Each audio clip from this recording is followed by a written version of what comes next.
محتوى الأكل بقى منتشر بشكل مرعب وبيجيب مشاهدات أكتر من أي حاجة تانية.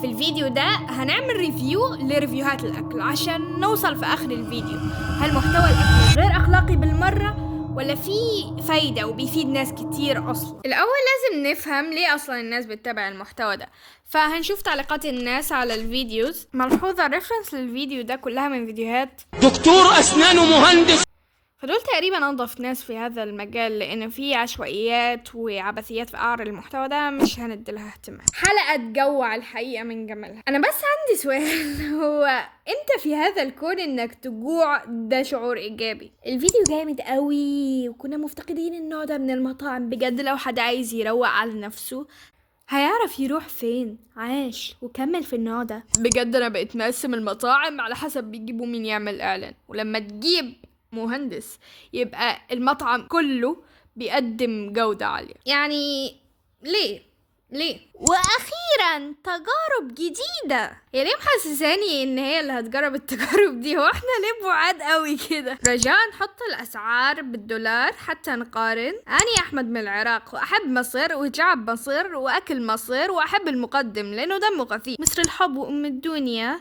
ان شاء الله ازور مصر. اخوكم كردي من سوريا متابع من المانيا. دول كلهم من برا مصر، يعني بيشوفوا المحتوى ده كمحتوى ترفيهي بحت. بمعنى في نوعين من المشاهدين، نوع عايز يطلب فطبيعي يكون ساكن في نفس المحافظة اللي هي القاهرة لان خلاص ما بقاش فيه اعتبار لباقي المصريين اللي في الاقاليم، ونوع تاني وده الأكبر اللي داخل يتسلى سواء عشان المقدم دمه خفيف أو هو بيحبه شخصيا. كمان المحتوى مش بيبقى فيه تحضير كتير يعني يغطي على شخصية وعفوية المقدم، أو لأن المصريين أصلا بيحبوا الأكل ودي حاجة بتحفز الدوبامين وبيحبوا يتكلموا عن الأكل. نروح بقى للتعليقات اللاذعة السبايسي. الناس معهاش تاكل هذا الأكل حرام عليكم. يعني كلام يحترم بس محدش أكبر حد يتفرج. كمان معروف إن ده شغل يعني سمسار مطاعم.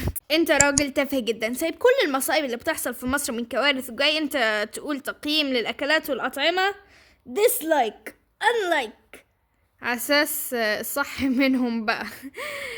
يعني هو عامة وسط الكوارث البشر بيحتاجوا الترفيه، لكن الترفيه بالشكل ده غير منطقي الصراحة، لأن الترفيه هدفه انك تطلع مبسوط، لكن النوع ده من الترفيه بيطلعك غالبا حاسس بالنقص، حاسس ان انا ناقصني زيت. المسألة مش مسألة فلوس انكم تسحبوا الناس لمنطقة التفاهة والتفكير في الاكل والشرب فقط، زائد انكم تلعبوا على شهوات الناس دي بلا بلا بلا بلا. ماشي كلام يحترم الصراحة، فخلينا نحضر المناظرة دي علشان نعرف نقرر. انا انايس. اوكي ازيك يا انايس، ابدأي. بصي، هو انا شايفه ان هي بتساعد المشروعات الصغيره، زي المطاعم يعني اللي هي بتكون لسه فاتحه، ده بيكون بقى برزق ليها علشان يعني ربنا يرزقهم، يعني بيكون طبعا توفيق ربنا اولا. دي كده نقطة للفود ريفيوز. بس كمية الفيديوز عن الجانك فود دي بتروج للمأكولات السريعة. من 4 سنين استهلاكنا للوجبات السريعة ما كانش كده، دلوقتي الموضوع بقى مطبع، مع ان جسمنا ده مش ملكنا، وسيدنا محمد قال ان لبدنك عليك حق، ومن حق جسمنا علينا اننا ما نأذيهوش، وربنا قال لنا ولا تلقوا بأيديكم الى التهلكة.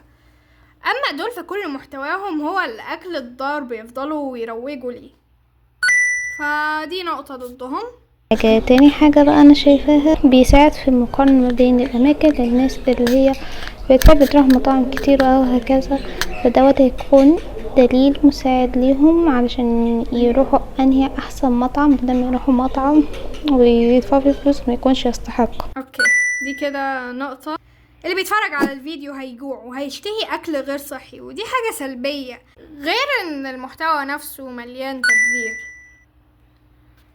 الفيديوز دي برضو بتدي قيمة زيادة عن اللزوم للأكل اللي مش المفروض نكون متعلقين بيه بشكل عاطفي كده. يعني طبيعي الناس بتحب الأكل، لكن خلاص مش هيبقى وقت الأكل أكل ووقت الترفيه أكل. يعني هو الأنمي مقصر في إيه؟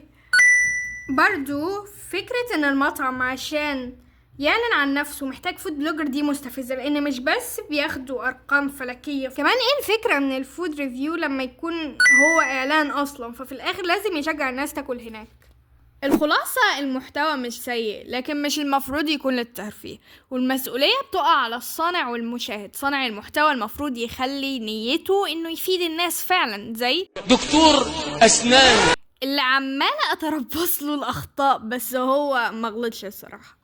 والمشاهد المفروض يتفرج بإدراك وبحدود. وبعدين ما تاكلوا بامية ورز، هل الأكل ده عمره زعل حد؟ لماذا لماذا لماذا؟ سؤال صعب. سؤال صعب، سؤال يراودني.